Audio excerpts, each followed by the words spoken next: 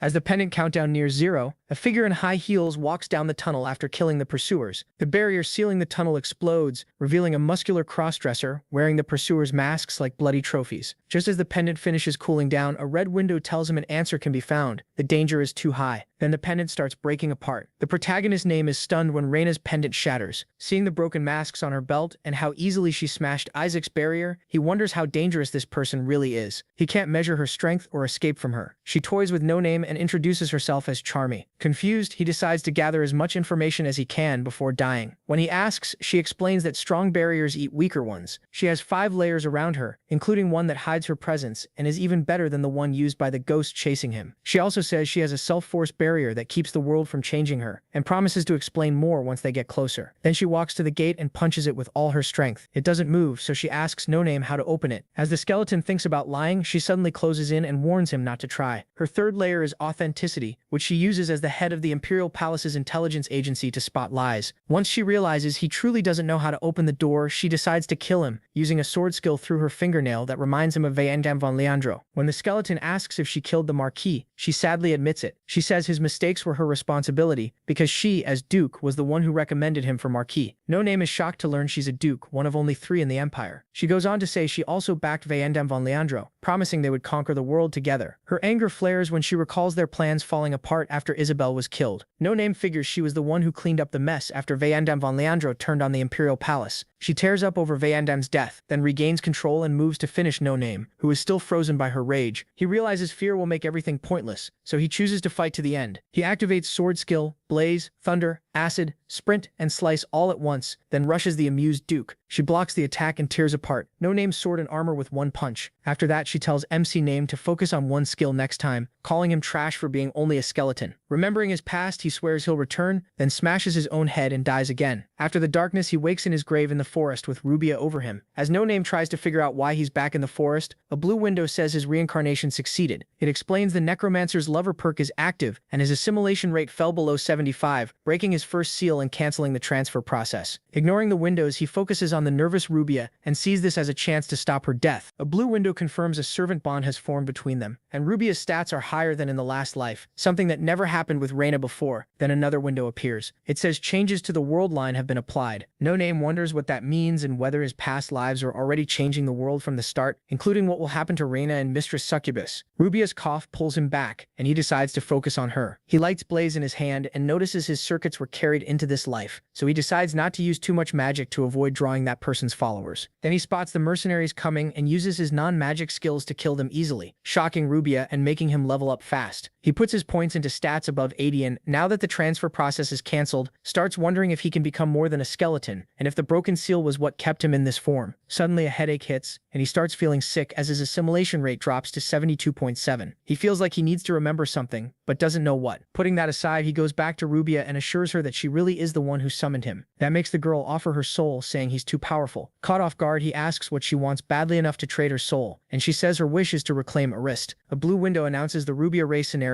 and says the goal is to make her the Lady of Arist and raise her governance to 10. Rubia tells No Name her uncle is an awful man and she's scared for the people who helped her escape and for the people of Arist, so she wants to save them. No Name figures this change happened because she saw his power. He thinks taking back Arist will be easy, but worries it could draw the ghosts and that person's wrath. The Imperial Palace becomes his next concern. To make up for everything he failed before, No Name decides to stand with Rubia. He tells her to keep walking to Arist and says he'll clear every problem in her way. Later, when Rubia nears the gate, No Name uses the camouflage skill he got from Rayleigh. That amazes Rubia and earns him the title Invisible, a perk tied to serving her. He promises to protect her, and while staying hidden, the two move up to the gate. The guards snap awake when Rubia arrives, begging her to flee because they want to keep her safe. No Name activates fear, and the men instantly crumple in terror as Rubia walks into the city. The townspeople know who she is, and worry about what might happen when her Uncle Kirk shows up with his guards and tells her they're about to kill the people who helped her escape. Rubia spots Chief Minister Iliar and Secretary Mirabule among them and blames herself. When Kirk mocks her, Rubia finally explodes, calling out his crimes and his betrayal of her father. Kirk just orders his men to attack, but they go down at once when No Name fires rocks at high speed, leaving Kirk by himself and terrified. No Name levels up, and then a blue window says Rubia approves of what he did. Another window gives him never-ending thrill, boosting his stats when he's near his master. Shaking, Kirk tells Rubia she'll regret this, but she fires back that he already did his worst and stares him down. More soldiers rush to the square, ready to defend Rubia, then stop when they see what already happened. Kirk orders them to seize Rubia, but she recognizes them as her father's guards and wants to settle this without bloodshed. A blue window tells No Name that Rubia wants his advice, and a link opens between them. Caught off guard, he tells Rubia to ask the guards which side they're really on. She faces the soldiers and asks them to help restore the true heir. At once, they drop to to their knees and swear loyalty to her. Kirk flies into a rage, but when he tries ordering them again, the soldiers turn their weapons on him and speak openly about how much they hate him before dragging him away. Then Chief Minister Eliar steps up and asks if Rubia has become a magician. She says she'll explain after they finish cleaning things up, so he calls the ministers together to welcome the new Lord of Arist. As Rubia heads for the council chamber, No Name steadies her through their link and tells her to ask who else they would want if not her. Rubia does, and Eliar says there are no objections, though he warns that the last lord was killed for standing against the royal family. The protagonist Name tells her to make it clear she has the protagonist's plan to oppose the crown, and she passes that on. With that settled, the ministers begin reporting on Arist's condition. Too many guards were recruited by forcing young farmers into service, so harvest fell, and Kirk even sold flood control supplies to pay for his own fun. No Name wonders if Kirk meant to ruin Arist on purpose, and sees that Rubia is nothing like him as she quickly starts undoing his choices and proving she truly has the talent to lead. Impressed, the ministers pledge themselves to Rubia, and when she vows to become a good ruler for her people, a blue window says the governance system has activated. No Name decides to help Rubia become a strong lord by handling the dirty work in secret, then heads to the dungeon to question Kirk, thinking the man may know something about the imperial family that could keep Rubia from meeting Chandler's fate. That is his goal. Kirk keeps shouting that he never wanted to rule and demands to be freed, but then a magic attack hits him, fired by a group of ghosts who just entered the room. No Name can't figure out why the ghosts came to Arist. As he gets ready to fight, he realizes they're stronger than the ghosts from Grasmere, and they're not here just to kill Kirk. Their leader is startled that No Name isn't shocked to see them, then realizes the report from the Imperial Secret Service was true. No Name is baffled by what they mean, and while he tries to learn more, he's forced to dodge a strike. After avoiding more attacks, he uses Absorption and Lightning Strike to fry one ghost. Thinking about a weakness, he remembers they feared the Duke and bluffs, claiming he's acting on her orders and they'll be punished for getting in the way. The leader of the ghosts bursts out laughing, pulls off his mask, and demands to know who No Name is. Then he confirms they answer directly to the Duke, yet he clearly can't stand her and hates hearing about her. He snags No Name by the neck with a chain, and the skeleton tries to shock him, but it fails. With an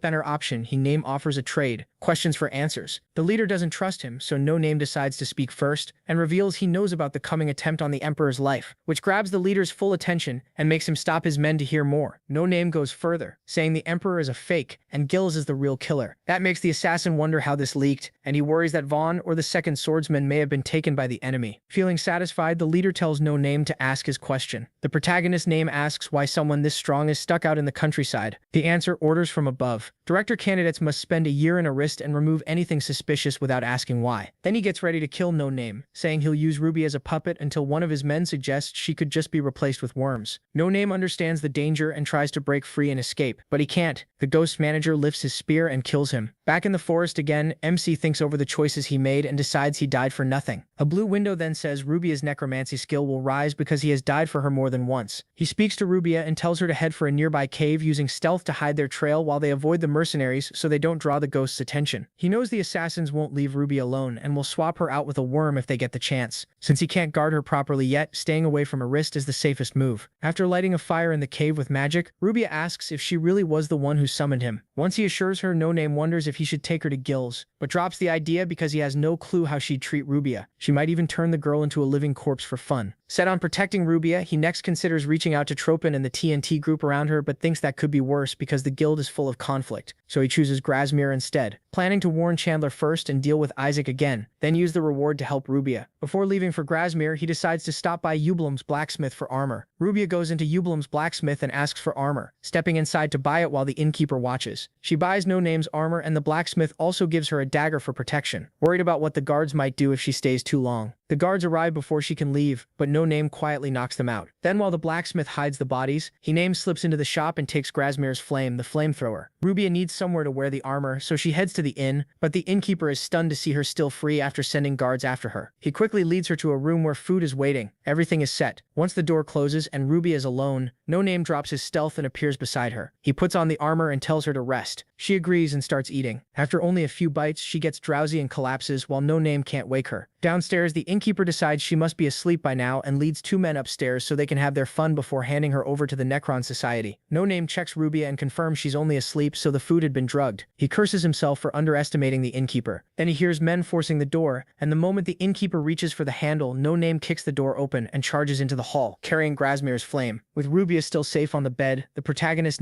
burns two of the men alive, then turns on the innkeeper. He thinks it's fitting that the hunter is now the prey, and with fear forces him to reveal where they plan to take Rubia. In the inn's basement, No Name finds torture tools, and remembering how Rubia died before, he uses fear again, gives the innkeeper paper, and orders him to write every crime he committed. The man obeys right away, and No Name realizes the list must cover over 100 victims. When it's done, the skeleton tells him to end the note like a suicide letter, then strangles him and hangs him from the ceiling, promising him a painful death. A blue window tells No Name he has gained information on the Necron Society and earned interrogation level 1, which he figures could be useful. As he leaves the basement, he starts thinking about clearing Spider's den and leaves the flamethrower behind. Later, at Spider's den, he easily beats the guard captain, who offers nothing new but admits he hid safes near the cave entrance. No Name then throws the vial of spider egg yolk at him, and the Spider Queen tears him apart. A blue window appears saying MC Name gained punishment, which boosts the chance of receiving a blessing from killing anyone with negative karma. He thinks the whole karma system is ridiculous, and the goddess's blessings are just as dumb when they couldn't even stop the demon kings from wiping out mankind. The next morning, Rubia wakes up at the inn and finds No beside her. He tells her she slept safely and nothing happened, even though gold bars are stacked on the table. He also has a merchant union guild card in hand and thinks back to getting both it and the gold at the Spider's Den, remembering Jinvi and wondering if he should meet him in Grasmere, all while waiting for Rubia to come out of the tailor shop. A flashback shows that No bought Rubia new clothes to thank her for paying for the armor. As the wait drags on, the protagonist starts to wonder why it's taking so long. He notes that he's keeping watch with detection, but still hasn't sensed anything strange. Right when he's about to storm in, Rubia finally steps out in her new outfit. No first wonders why she needed so much time, but one look is enough for him to praise her instead. Rubia thanks him for the gift, while he wonders how someone with such low stamina lasted that long choosing clothes. Later, on the way to Grasmere, they come across the same pup caught in a bear trap. No frees it to repay what he owes the little animal, then sends it off. Rubia asks if they've met it before. That night, while resting at a mountain lodge, No starts reading a book by Kevin Ashton, and Rubia recognizes the writer as the one behind another book she read before. No says he wants to read every one of Kevin Ashton's books, and Rubia admits she wants the same thing, adding that Ashton uses many pen names. That makes MC remember something Slime said, and he wonders if reading books under those other names will raise his intelligence too. He then asks Rubia if she wants to read it together, and she happily agrees. No soon finds out that Rubia can read Eastern languages, since she's studied them for a long time, and together they notice a number 1 out of 7 that never appeared in his past lives. When he asks what the number 7 might mean, Rubia offers several ideas, but No still can't solve Ashton's riddle. He finishes the book and his intelligence goes up. The next day, the two go into a tavern in Grasmere to look for Genie, which quickly draws 3 threatening men. Later, No and Rubia meet Genie in a library, where he welcomes them as honored guests for sparing and forgiving his 3 underlings. Before explaining why he came, No decides to show off his sword skill first so Genie can see his value. Both Rubia and Genie are impressed. After that, the skeleton asks the guild to keep Rubia safe for a few days, offering a gold bar in return. Genie turns the payment down. He's not willing to take money from someone with such great swordsmanship, and instead promises to protect Rubia for free. Then he gives them a merchant union guild card, which Rubia recognizes right away. The merchant then realizes who Rubia is, the heir to Arist, and remembers that his father often bought books from her family for her. He offers his condolences and reassures her that No will keep her safe. Sometime later, he arrives at the gates of Grasmere's castle and introduces himself as the Lion of Malphas, here to save their lord. Inside the castle, Chandler's father meets him and doubts whether he can really help. So No decides to speak plainly and shares everything he learned in his past life about Isaac and the Chandler family's curse. That convinces the old lord, and a blue window says a forced quest has been activated. No then asks for weapons from the Hall of the Ancestors and some blood to open the tomb barrier. In the basement, No breaks the seal on the tomb and goes inside, wondering what might change now that he's alone. This time, the golems stay still, letting him reach the middle of the tomb and burn the altar. That brings out Isaac's spirit, and he tries to possess him again. The sorcerer quickly grows suspicious of No's calm reaction and is stunned to see secret circuits and seals carved into his bones. After that, he claims he'll cooperate and says they should work closely. No doesn't understand Isaac's sudden change, but blue windows soon warn him that Isaac is trying to possess him. While he resists, just like he already did once before, Isaac is left shocked and confused by his failure to take over the skeleton. He apologizes for trying to fool him, but No doesn't buy any of it. Instead, he uses a flame spell, opening the door behind the altar. That shocks the sorcerer even more. They move toward the sealed gate, and the skeleton orders Isaac to open it. Isaac says he can't break the gate's barrier until he recovers at least 30% of his old power, and he needs 70% to smash the door outright. Thinking of the Duke, No wonders just how strong Isaac really is, and asks what lies beyond the gate. Isaac says it's a path to the demon world. Summoning demon kings needs huge sacrifices, but weaker demons can still be called. With even a beginner's sacrifice, foreign demons like Behemoth, Dagon, and Malcolm can appear. He adds that he can't open the gate in this form and asks No to help him recover his power. But the protagonist stays wary of Isaac's behavior and chooses to ignore the gate for now. Back at the castle, Lord Chandler is so grateful that No asks Isaac why he cursed Chandler's family. Isaac answers by listing his titles and says they should see their link to No as an honor. MC then asks whether it wouldn't mean more to a high priest to have loyal followers, which makes Isaac take on a human form as he reads his mind and learns what happened to Joshua and the others. Furious, Isaac's power rises, and he finally takes control of No. Using Sprint, he rushes to the inn where Rubia is staying. The skeleton is horrified, and Isaac notices at once using Rubia's safety to threaten him. Not knowing any of this, Rubia hands No a book by Kevin Ashton that Ginny got for her. The name catches Isaac's attention, and he asks what connection No has to Kevin Ashton. With no better option, No decides to use the moment to get information. He explains that his intelligence goes up when he reads Ashton's books, and when Isaac clearly doesn't get it, he adds that a blue window tells him his intelligence has risen by 1. Isaac asks if No sees everything through blue windows, then bursts into wild laughter. To him, that explains the hole in the universe, and all the strange things about MC and his skills finally start to make sense. He says this world may be just one barrier among many. Isaac explains that he long suspected the world was a living trap, and the more aware he became, the more unstable he felt. He believed someone was watching from above and wanted to learn the truth, but he had no real clue until he discovered Kevin Ashton. The writer had built a huge theory and backed it with detailed proof. When Isaac tells No this was 400 years ago, the skeleton remembers a recent newspaper by Kevin Ashton and wonders if the author has been alive all that time. Isaac goes on, saying Ashton believed the world was divided into residents and guests, and that guests were given a special blue window. No then realizes Isaac can't actually see the window at all. As the sorcerer asks when he started thinking this was normal, the skeleton remembers that Mistress Succubus explained the blue window to him in detail. Now he wonders how she knew and why she lied that it was normal. No had never doubted Succubus because she raised him, protected him, and taught him about the world for years. He never understood why she was so kind, since he believed there was nothing special about himself. That makes Isaac mock him and ask how long he let himself be fooled. But remembering his mistress warmly, No shoots back that it doesn't matter if she lied, and tells Isaac to stop insulting her. He tells himself that the time they spent together and the happiness he felt were real. Isaac gets frustrated by that answer and decides to drop the topic and help No instead. He tells the skeleton that to reach the top he needs a vehicle. Isaac says he once formed a strong bond with the Demon King to climb that high. Then he adds that he plans to gain the power Kevin Ashton described by using No as a compass, and for that he'll guide him to power beyond imagination. No thinks it over and decides working with Isaac may bring him closer to the truth, even if the sorcerer is clearly hiding more than he's saying. Irritated at being ignored, Isaac says No should be honored by the offer, and when the skeleton still doubts him, he gives a down payment by leaving the protagonist's body and moving his soul into the greatsword. No finally agrees to Isaac's deal on one condition, that Rubia's safety comes first. After they agree, Isaac tells him what he needs to gather, starting with the temple. No explains to Rubia that Isaac's soul is inside the greatsword, and she, fascinated, reaches for it and even shakes it in wonder, which annoys Isaac. Then he links his mind to Rubia's and repeats all his titles. Instead of being impressed, she asks him something else. She points out that besides being a great sorcerer, he was also a brilliant tactician, and his textbooks are still used today. So why was someone that powerful trapped underground? Maybe, she suggests, he was hiding from something. Isaac suddenly goes quiet, tells No to distract her, and says he will bring back something useful from the temple. No leaves the excited Rubia free to pick anything she wants from Grasmere's special weapons, and is later guided by Isaac leads MC to a crate. Inside is a cannon. Following Isaac's directions, No Name turns it on. Isaac explains it's a Titan sniper, built to destroy the giant machines the Union once used. After that, Isaac says they need to move to another place to get more roba for it and find a better body for his soul. He tells No Name to push the sword into a hole in the wall and twist it, opening a hidden room with a crow doll inside. Then he tells him to use magic on it. When No Name burns the doll with flame, Isaac's soul enters it and makes it grow into a much bigger bird, but it soon runs out of room and shrinks back down. Then Rubia comes in, amazed by the crow doll, and says she picked a necklace from the armory. Isaac tells her the necklace is enchanted and can slightly hide her presence. She asks No Name to put it on for her, and he does, though he sighs that it still won't hide her from ghosts. Realizing he can't leave Rubia in Grasmere, he tells her he needs to leave for a trip and asks if she wants to come. She agrees right away. While they ride in a carriage, Isaac gets annoyed and asks Rubia why she keeps staring at him. She says she's worried about his soul, because every time it's moved its max value drops, and he's already moved it 3 times. Irritated, Isaac flies off for a while. No Name realizes even Isaac can't avoid that rule, so maybe he won't need to fear being possessed again. No Name can't read the book Rubia gave him because it's in a strange language, and he's surprised when she reads it easily and says it's written in rune language. She learned it for fun by reading old books in Arista's library, and only told her father since rune language is banned for everyone except wizards. Impressed, No Name asks her to help read it, and she agrees. As she reads, a blue window tells him